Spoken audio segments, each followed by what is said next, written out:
record button now.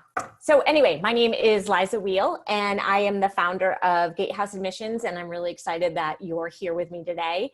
I am here to talk to you about business school application essays and helping you think about them a little bit more in a macro way, as opposed to looking at each individual question, getting slightly freaked out about it and not knowing what to do, and then coming up with a single strategy for that essay question. So that's it. So let's go ahead and get started. And before we do, I want to tell you a little bit more about Gatehouse Admissions and about me, so you know who you're talking to. So I did my MBA at MIT Sloan years and years and years ago, had an amazing time. I then went into management consulting at Bain & Company. And it was actually there as I was working with clients, as I was learning sort of the strategic toolkit that you definitely get through being a consultant, that I also started helping others on their application process. I joined Bain after business school, and many of the folks that were that I was working with, the associate consultants at the time, were applying to business school, and I offered to read their essays. I really loved it. I just loved helping them tell their stories. So that's really, for me, when all of this began. After spending a few years at Bain, I actually moved into product and brand management in the educational technology space. And then, gosh, I think 9 years ago or so, I sort of left the traditional corporate world and started doing what had always been on the side passion of mine full time. And over the past, 15 plus years, I've just worked with tons of clients looking at the most aggressive schools, really the top 2, top 3, top 5, top 10, you name it. And through the years have really thought about what makes developing a strong application, what that looks like, and how can we sort of bottle that up and share that expertise with others. That's really why I founded Gatehouse Admissions, and with the intention of making this work beyond just me. And I have recruited a really small team of consultants, a lot of actually ex-management consultants. I think there's so much about the logic we learn in strategy consulting that's applicable to the admissions and application work that you're doing. And I'm super excited. So thanks again for joining us today. And let's dive in a little bit more. So here's what we're going to cover. First off, I just want to kind of level set, like, why am I talking about essays? What's the overall application process look like? Where do the essays fit in? And then we're going to talk about some of the big categories of essay questions. So my point again in the beginning is you can look at all these schools and say, whoa, this school, I don't know, like Darden has so many questions, or gosh, I don't know, the kind of Wharton, what do those 2 questions really mean? And you can look at them and be a little bit freaked out because you think about, oh gosh, I want to apply to 5 or 6 schools, which by the way, is a very reasonable number to target, given how competitive the process is. But when you actually start diving in, there are some similarities. And so that's what I want to talk to you about today. And we'll talk about 3 of the big ones, the classic goal statement, story time, story essays, and then we'll talk about the whole kind of value bucket that seems to be out there and blowing up a little bit, if you ask me. And then I'll share some final thoughts and final tips for you as you work on your application process, okay? And if you have questions, I encourage you to kind of hold on to them till the end of this, and I'm happy to take them at that point. All right, so the application process. So the core application process is comprised of a few things. And a lot of this at this point, you can't really control. And that's more or less my headline here. They're going to be interested in your undergraduate transcript and your GPA. And obviously, if you have postgraduate work, they'll be interested in that too. But they're really concerned about that undergraduate GPA. That's the thing that goes into their averages and that they'll be looking at really and scrutinizing. They'll also be looking at your test score, be it the GMAT or the GRE or even the executive assessment. You might not have heard of it yet, but I think you'll hear more and more of it in the coming years. And some schools already are accepting it in lieu of the GMAT or GRE. I think Columbia, Stern, maybe Darden, maybe Duke. But keep an eye out for it. It's a friendlier test version of the GMAT. But anyway, they're going to be concerned about your test score. So if you haven't taken it and if you're applying this year, you need to start cranking out that very quickly. They'll be interested in your resume or your CV, depending on where you're from and what you call it. And, you know, that's really a historic look at what you've done in your career and in your academics. They'll be reading your letters of recommendation, so what your supervisors have to say about you and your performance. There's also like a bunch of data-oriented responses or short answer questions in the online application, you know, your address, your current industry, your where you've worked, that kind of thing, the kind of nuts and bolts of your experience. And then there's the essays. So all the first bullets are kind of like done. Like even your letters of recommendation, yes, you can certainly influence and kind of coach the supervisor on really what themes you would hope that person to highlight. But at the end of the day, the supervisor is commenting on your past performance. So really the essays are the big thing that you have control over. And I know they can be daunting, and they should be daunting. They're a lot of work. But there, as I said, there's some strategic ways to think about it. So the essays at the end of the day, they enable you to go beyond what's on your resume. They enable you to share who you really are. Via the essays, you can express yourself. You can, you know, talk like you would talk. And, you know, obviously, I mean that a little with some parameters, but they want to see the real you. And in a resume that sometimes feels awfully clinical and almost like it feels like you're talking about yourself in the third person. And this one, you're talking about yourself in the first person. It's sharing who you are is the biggest way to think about it. It also is the only place where you can tell the story that only you can. If you're a management consultant, everybody's got some casework. Everybody's got a case or an engagement or a project or whatever your consulting firm might refer to it as. But the specifics of any story, that's only yours. That's only yours. It's only you who has lived your life, and this is your opportunity to share that. And as I said on the last slide, they're under your control, which is great. What they are not. I want to get this out there, and this essay, or this presentation, I could have made it for hours. There's so much to talk about it when it comes to essay writing. And this is really about bucketing them, but at the same time, I couldn't help but want to get a few more tidbits in here. But like number one, the essays are not a test of your writing ability, or at least not purely. You're not applying to an English literature program or creative writing contest, okay? So what's most important is that you are revealing who you are through the essay, not that the essay stands alone as an excellent piece of literature. That's okay, but that the piece of literature isn't getting into a business school. You are, and you are based on, you know, based on who they meet via the essays. The essay should definitely not just be a rehash of like everything they can see on the resume. It's both boring and it's not additive. You're not telling them anything new. And they're not cookie cutter. So there isn't necessarily a formula of how to do each and every essay, although hence the name, back to the name of the presentation, there are some strategies to keep in mind if you think about different questions. Okay, so tackling the essays themselves, there is both a wrong approach and a right approach. The wrong approach is kind of what I alluded to at the very beginning, picking one of your schools, looking at the questions and just like, starting to write, thinking you might have an answer and just starting to write. And then what usually happens is you get frustrated, so you turn attention to another school and start writing the essays over there, and then so on and so forth. And what happens there is you just kind of, your approach is haphazard, you've got no cohesive strategy, and you probably got a lot of halfway done applications, but nothing that's really, really smartly created, okay? The better approach is before you start looking at all the essay questions, I want you to actually look inward. I want you to do some intensive sort of inventorying of your experience. Grab a notebook or open the laptop and just think about your experiences, your values, the choices you've made, the career you've charted for yourself, your accomplishments, your failures, you know, things that are important to you and have shaped who you are and what you have done. And then take a step back and see what patterns emerge, where you draw your energy from, where you're at your best, where you're at your worst, things that you are the most proud of, and things that you're most, I don't know if ashamed of it, but the things that, the failures that weigh on you, those are important too.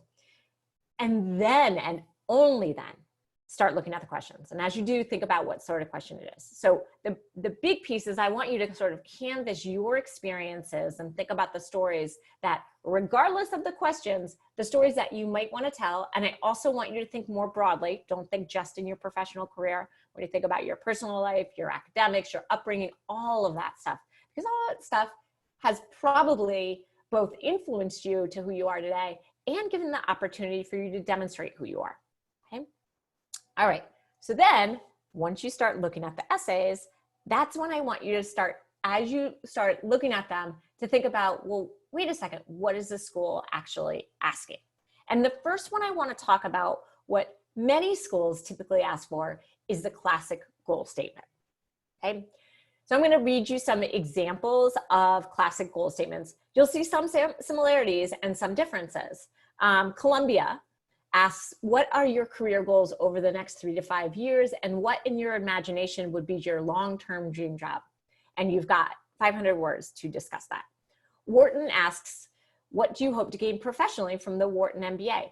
The wording's different, but it's a goal statement that they're asking. Ross, Michigan Ross, is a place where people from all backgrounds with different career goals can thrive. What is your short-term career goal and why? 200 words. Stanford GSB, why Stanford? Suggested word count of 400 words. Again, that's not explicitly asking for goals, but this is a goal statement. And UVA Darden, what is your short-term post-MBA career goal and why? 150 words. So you can see sort of the differences between these questions. And you can see different word lengths, but sort of the clues that it's a goal statement is the question is asking some variation of where are you headed and why our school. And if it's asking any sort of piece of that question, so where are you going towards and why the school, that's a goal statement. And once you start, and you know, you can start spotting these at many schools. A lot of schools don't have them.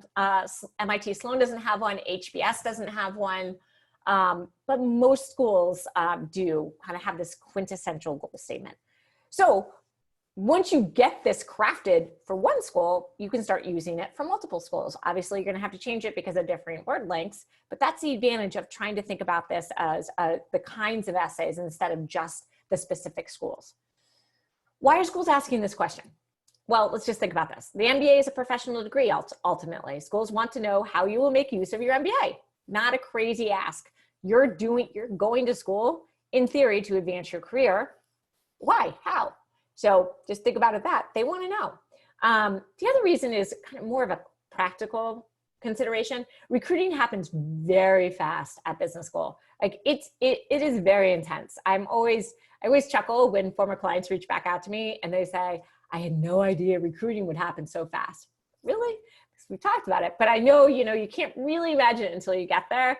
And it's like all hands on deck, woo, woo, woo, presentations, networking events, coffee chats, resume workshops, interviews, mock interviews. And the schools worry that if you don't know where you're headed, if you don't know what you're kind of fighting towards in terms of your career, you're going to get left behind. And you're going to be scrambling, worst case scenario, not have an internship, not have a full-time job afterwards if you can't keep up. And the other thing is, look, schools have resources. They have invested in building a curriculum, building a process through their curriculum, whether it's with teams or the case methodology or experiential learning, whatever it might be. They've invested in their resources. They want to make sure that you've thought hard about how their resources can help you succeed in reaching your goals. Okay, so there needs to be a match. Otherwise, you're going to be, if the school doesn't have what you think it has, they don't want to let you in because you'd be a very happy alum. So they want to see that you've been thoughtful about that. All right, so that's a quick intro on the goal statement. So now some quick tips on how to think about crafting your goal statement. Ultimately, I want you to think about this as sort of like an A plus B equals C equation. And it has 3 parts to it. The first is sort of where are you going? So what's in the future?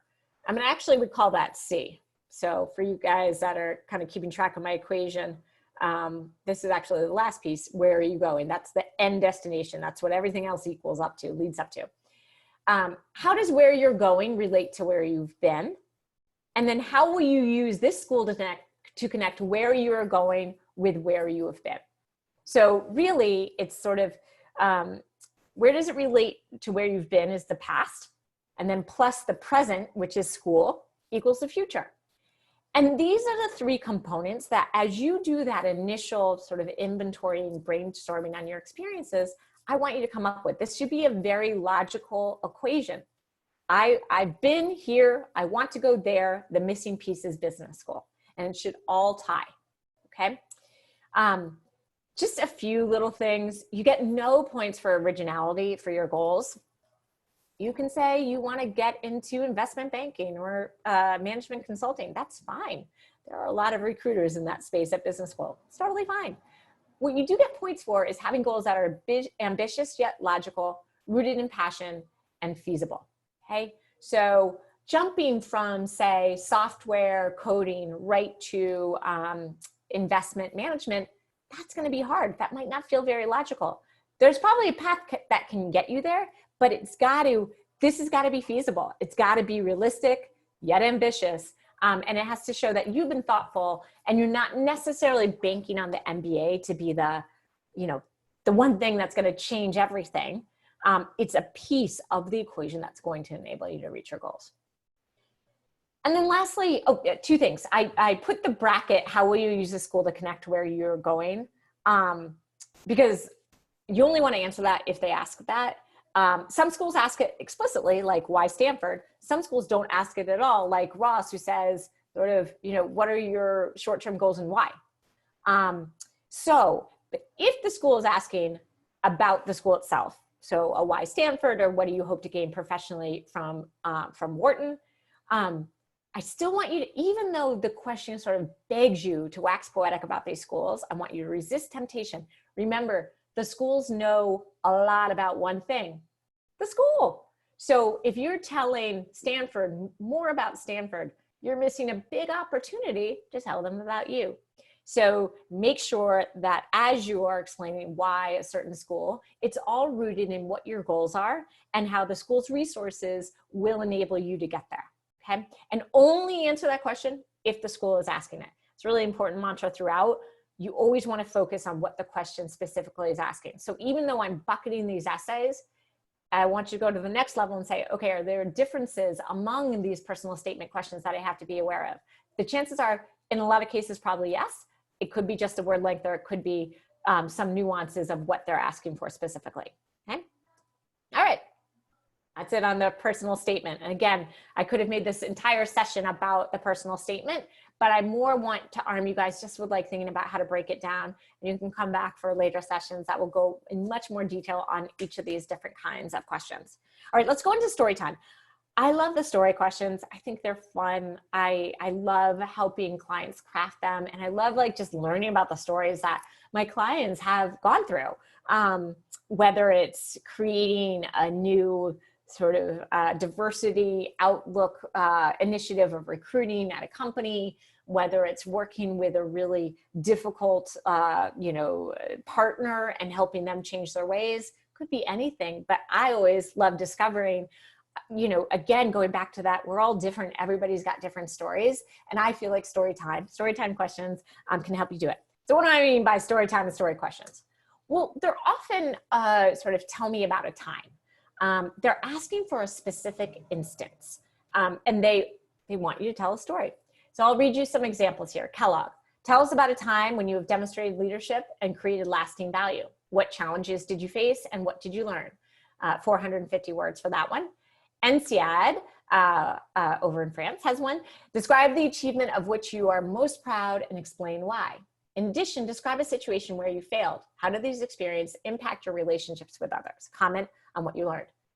The one thing I will say about this INSEAD essay is it's really tough to do both those things in just 400 words. But UVA Darden's version, around leadership, Darden strives to identify and cultivate responsible leaders who follow their purpose. Please provide an example of a situation in which you have made a meaningful impact, 200 words. And Tuck has one. Tuck students invest generously in one another's success, even when it is not convenient or easy. And there's some clues in that essay that or question I'll mention in a second. Share an example of how you helped someone else succeed, 300 words. Okay, So let's take a step back. Why do schools care? And some of it might have even come through when I was talking about why I love stories so much. But I think schools care because what story you choose to share can show a lot about who you are as a candidate. You're going to be thoughtful about what story to reveal.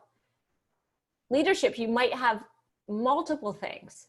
You might be a mentor for someone in the community.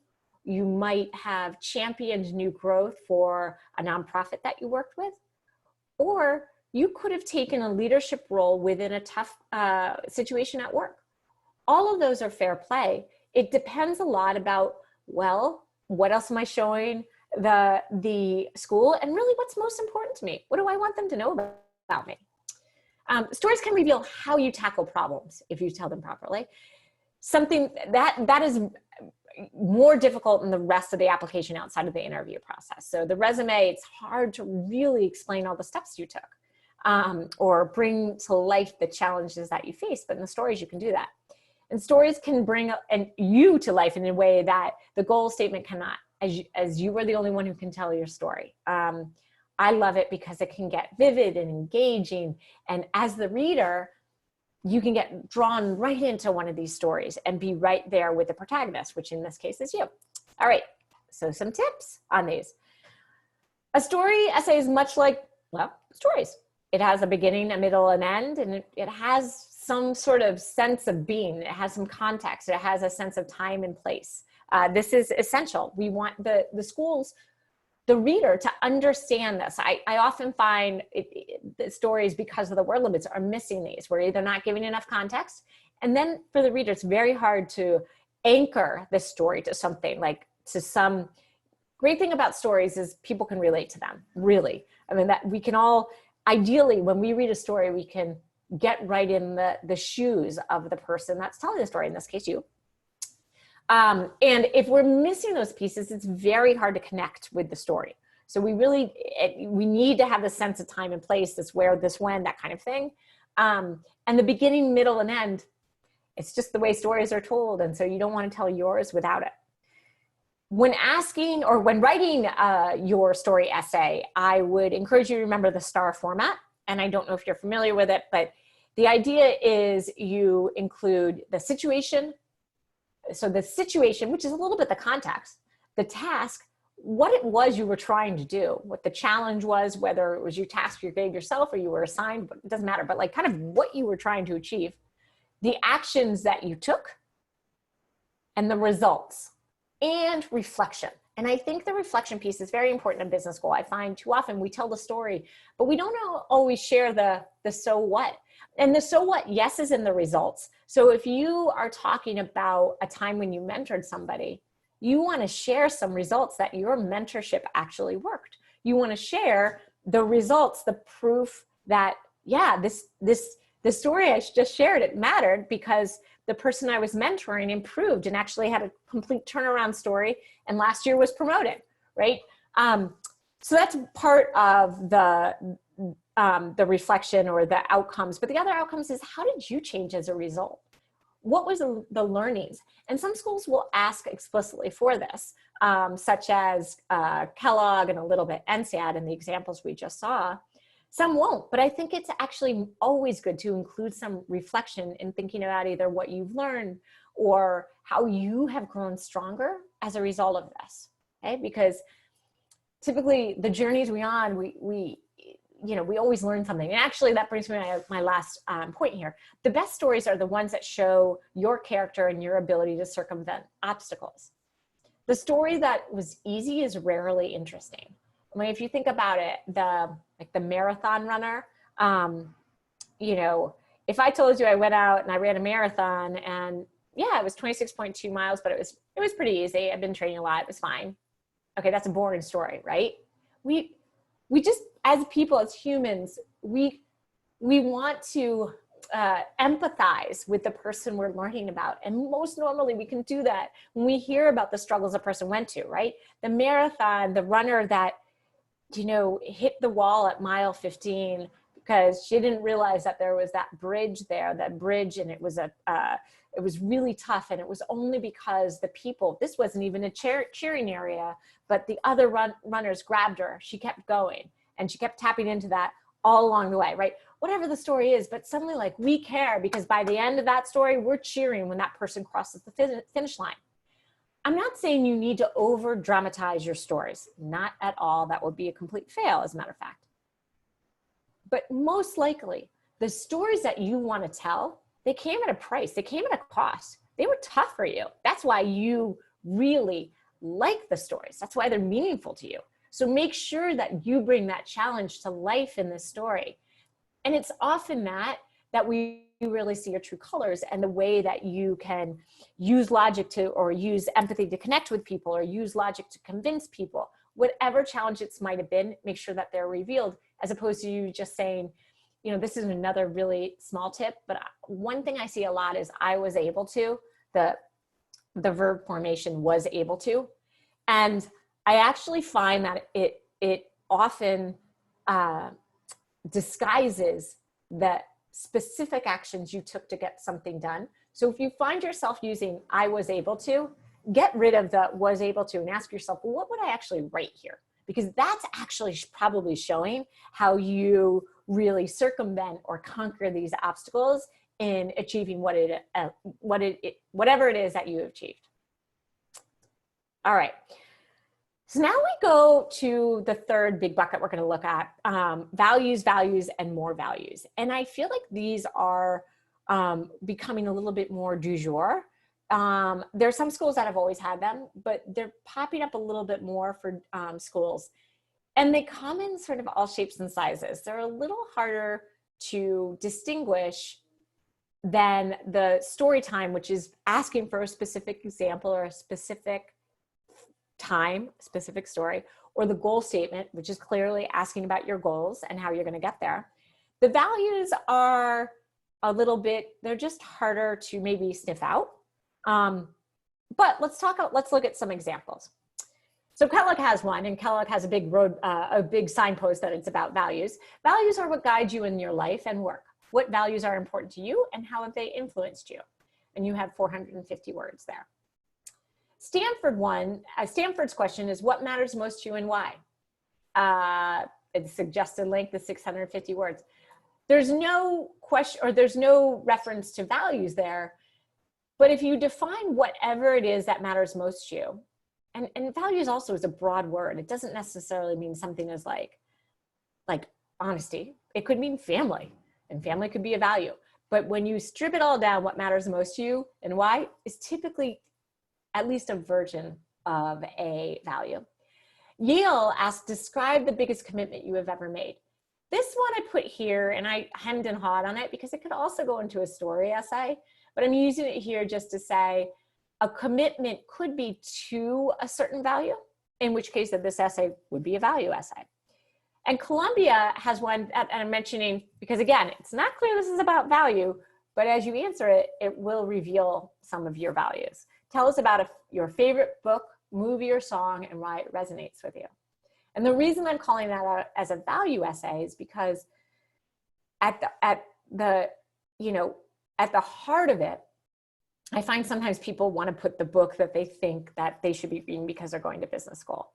And I actually, once I start thinking, encouraging them to think about their values and sort of how some of their favorite book, movie, or song really speaks to that value, that's the better way to approach it.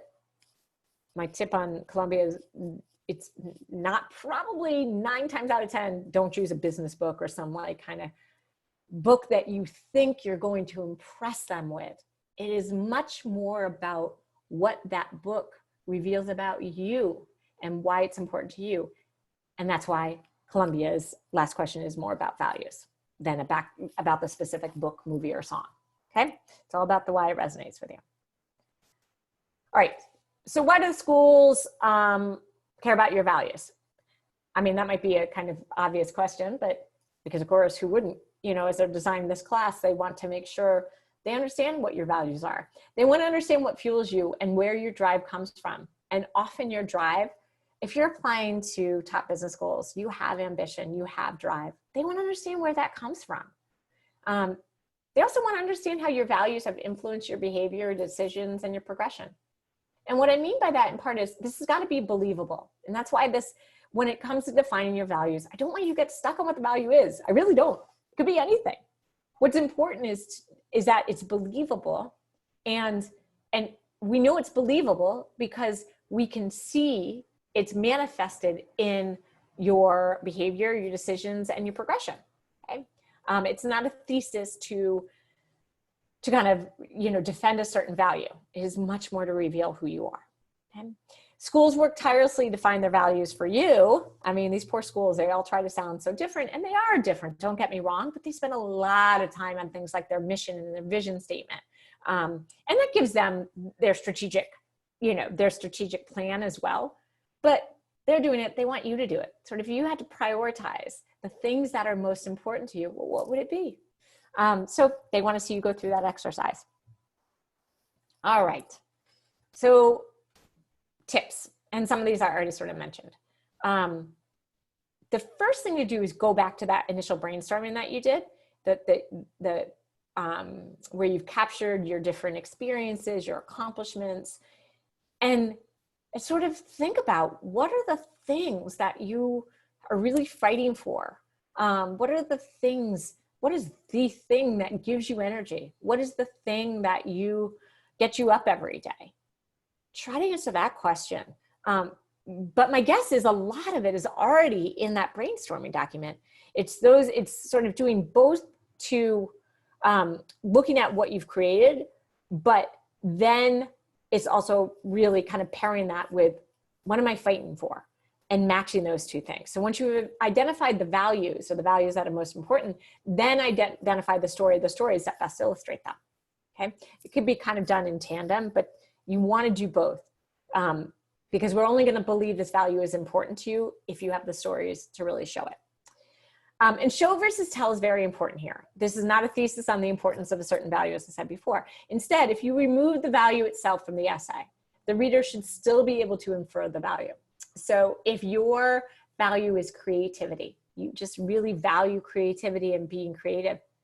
If you took the word creative or creativity outside of your essay completely, because of the stories that you share where creativity has made an impact on you, or that you've advocated for creativity, we should almost be able to see, we should be able to guess what value it is. And that's all showing versus telling. And this is really sharing stories and anecdotes that bring to life those values than just sharing like, my most important value is honesty. I'm always honest. I believe in honesty because honesty is important, right? We know those things. We have to show when you were challenged to think about being honest and how it was your guiding light, if you will. Okay. All right. So as I said, I could definitely do a presentation on each of these kind of essays, and stay tuned with Gatehouse. I think we will be.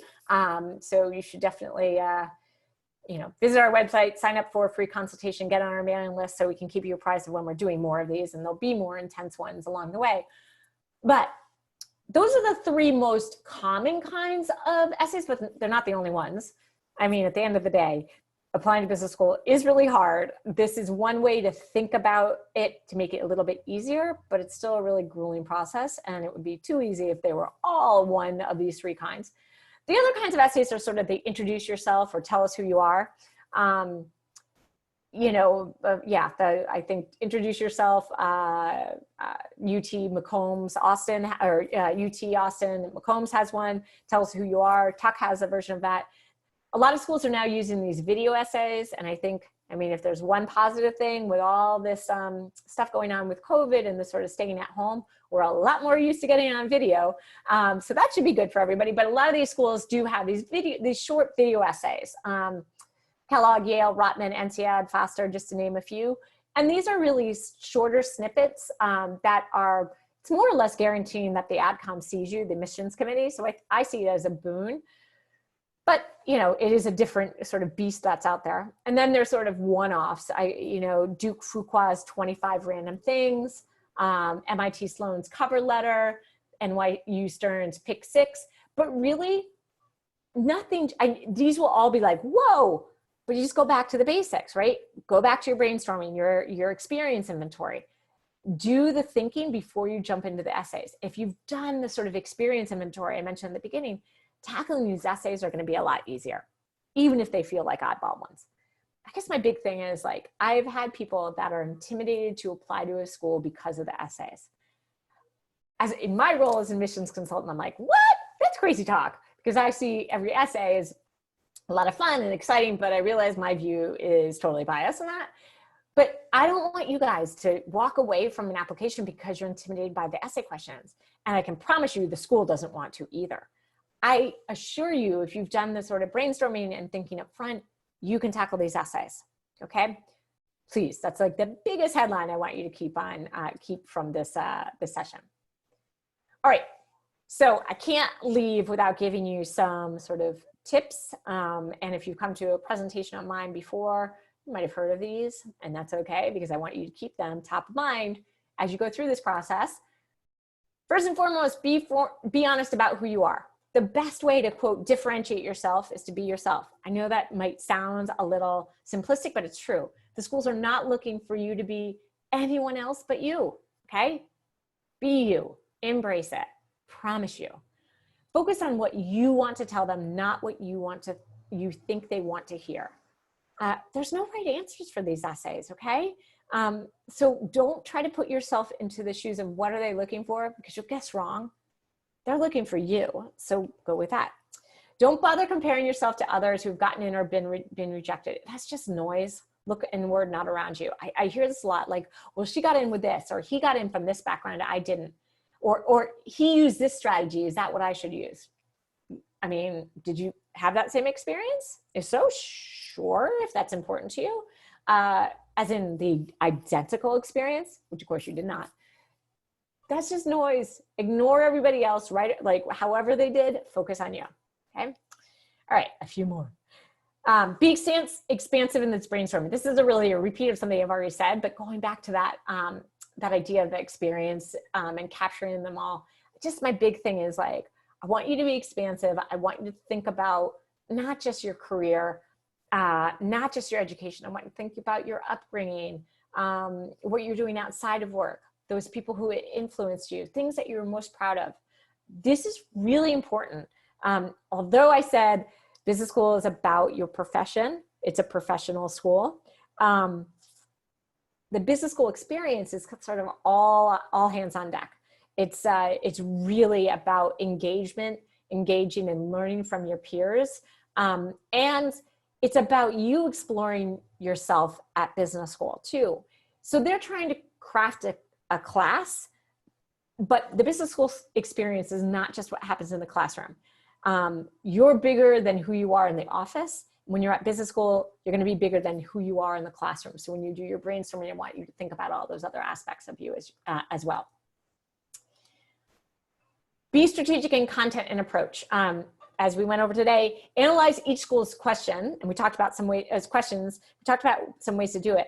But then when you're looking at a specific school's application, so once you've kind of said, okay, this is a story essay, this is a career goal essay, this is kind of an oddball, I'm not sure what to do here, but I know I can do it because Liza told me in the presentation. I then want you to say, all right, once you've looked at the questions, then I want you to go back and look at your experience inventory and start saying, okay, how can I allocate some of my different stories to the different questions? And what's essential is you don't want to repeat the same theme in each essays. So Kellogg has two questions, one about leadership and one about your values. If each essay is, let's say, I keep going back to mentoring, but like how you want to mentor people, and how it's a big value of yours, and then the leadership time is when you change someone's life, and you're actually like in private equity investing in companies, company like, whoa, where's this other side? Oh, this is great, the mentoring, but what about everything else?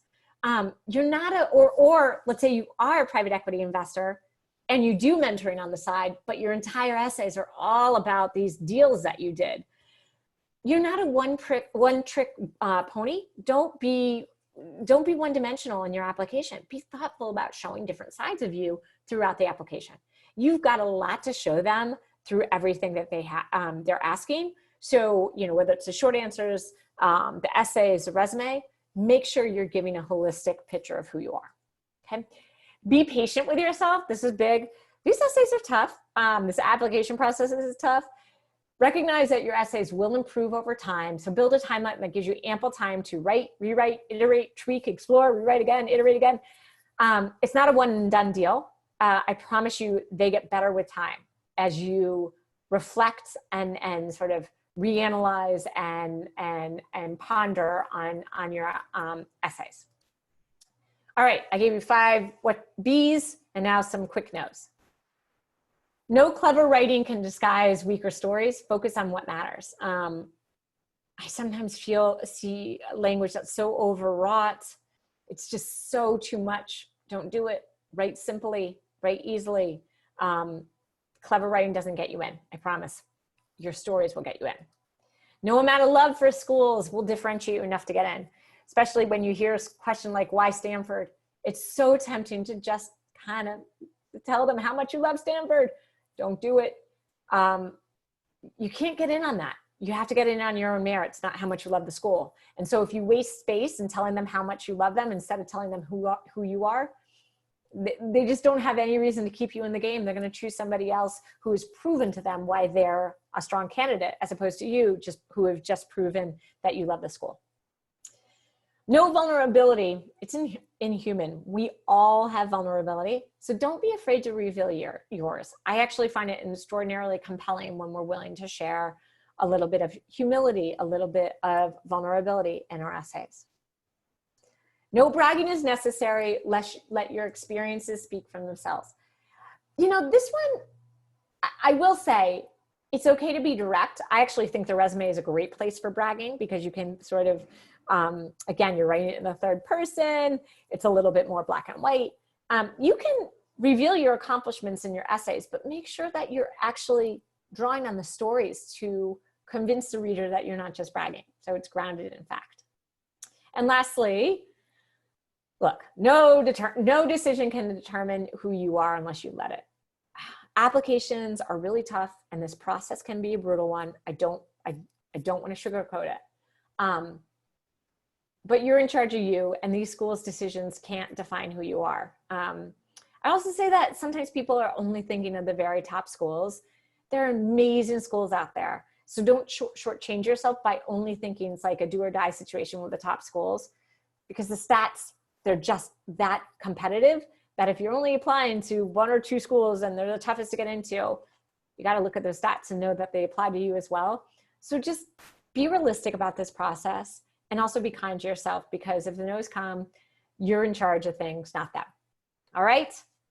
All right, guys, I'm going to see how I can do the Q&A. I admit this is the first time I've done the webinar thing, so we'll see what to do. But I do want to say this. If you haven't yet, go to gatehouseadmissions.com. If you scroll all the way to the bottom, you'll see a form that you can, or a button to request a free consultation. I encourage you to do so. Let's keep the conversation going. And also in doing that, you'll get on our mailing list. And as we continue to build out, just feel like there's so much about the actual writing of these essays that's important. There's a lot that's important about this whole process, but as we build out our content, love to keep you apprised of when we're doing it. So definitely go there and sign up when you can. All right, I'm gonna take a few questions. And then the last thing I'd say is, or see what questions there are. There might be just about whether or not I'm recording this, and I am, and I'm gonna distribute it to all of you. So in case that's a question, you can get it. All right, I'm gonna take a few questions. All right, these are good questions. All right, one question is, how specific should our stories be? Some of my experiences have been a long time ago. I can't remember many of the details. What advice would you give? So that's a great question. And again, there's so much stuff to think about here. So if the story is long ago, you're probably not going to invest a ton of real estate on it because you've changed since then.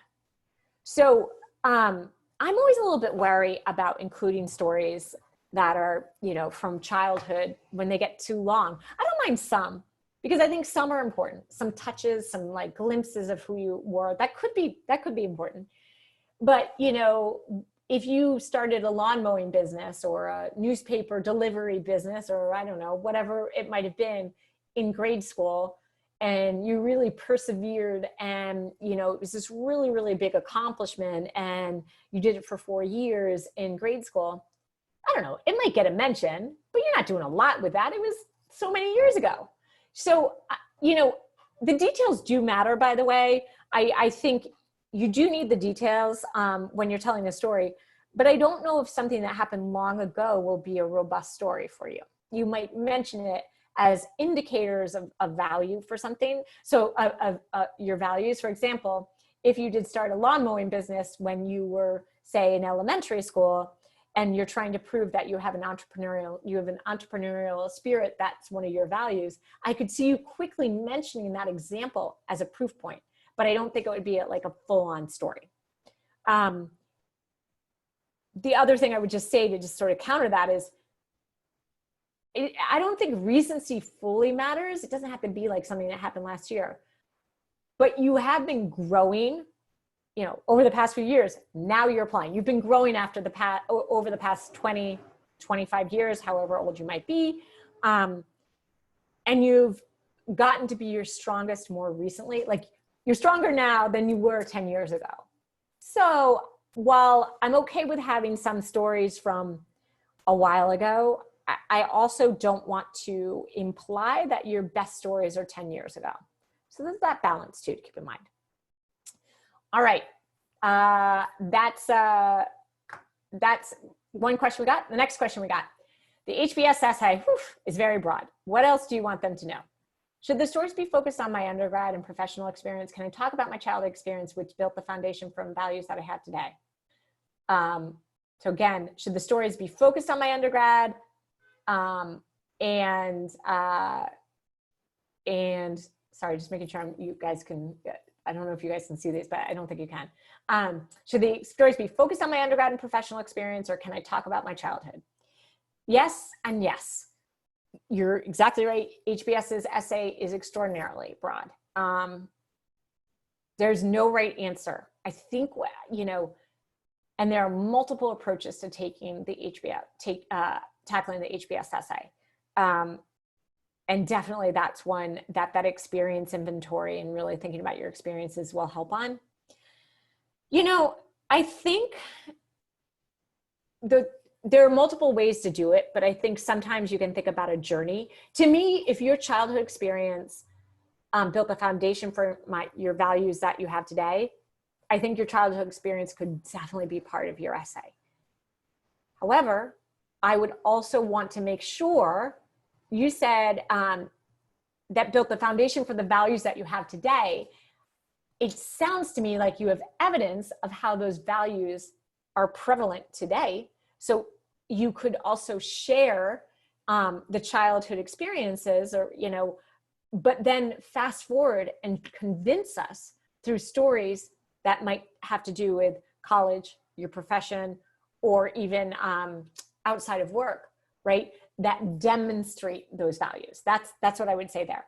There really is no right answer.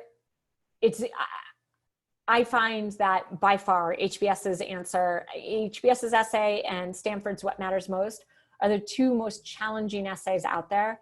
HBS is challenging because it is so broad, and you have to figure out, you have to go back to some of those other questions of like, well, what do I want them to know about me? What am I proud of? What makes me me? Kind of go through those those questions to really figure out what to tell them. All right, guys. So I think that's about both all the questions and all time we have. So I just want to say thank you guys all very much for checking out today's session. Visit the website, as I said, sign up for a free consultation. You know, at Gatehouse, we're really, really, I don't want to say proud. We love really this kind of, love geeking out about essays and really exploring yourself. But I do go back to, these are the things that you can own. You can own and change your test score to a little bit, depending on how much time you have, but at one point or another, you're stuck with it. But the essays you can and should invest the time, and your resume. Well, you should invest your time in everything, in making them pitch perfect for this process. And with that, I'll say good luck to you guys in this process. Thanks so much for joining, and enjoy the rest of your day or night, wherever you might be. Take care. Bye.